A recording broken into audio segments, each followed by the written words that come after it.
Yeah. and you read where the help is coming from, or you make that free throw, or you get that steal or that Yeah. So for yourself, Carl, when was that moment where you realized that you were nice at basketball? For me, it didn't actually come till later on. Like, it didn't come for a few years actually, because when I first started playing, like, I think as most people can kind of relate in the UK, when I first played, I was maybe like 6'4", 6'5". So I'm not too much shorter than I am now, to be honest.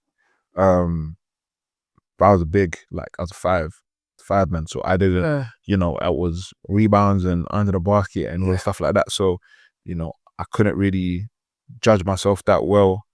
And then even when I got to like national teams, and I was by far not the best player. Like, so it wasn't, I didn't have the I'm the guy moment until a few years later.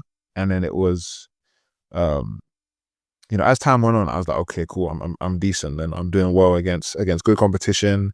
I guess my second year under 16, so my age group under 16s at Euros, I made the All-Star 5 for Div B. The year we got promoted. So then I was like, okay, that was pretty cool. That was good. That was a nice moment. And then, but then it's always like the next year you got to kind of reconfirm who you are, kind of thing. You got to keep showing.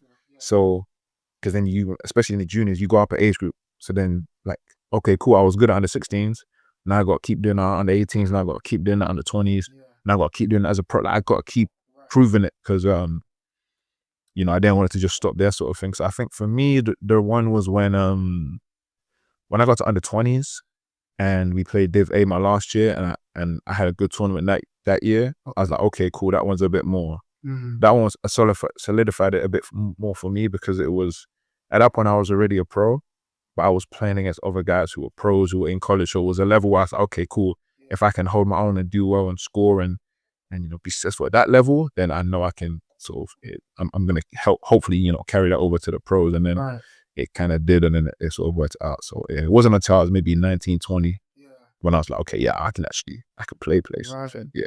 And that's something that I learned, like, with, man, your journey is interesting to me, because it's one thing for you to turn pro at the age of 15, stay in your home country where you're around fans and family.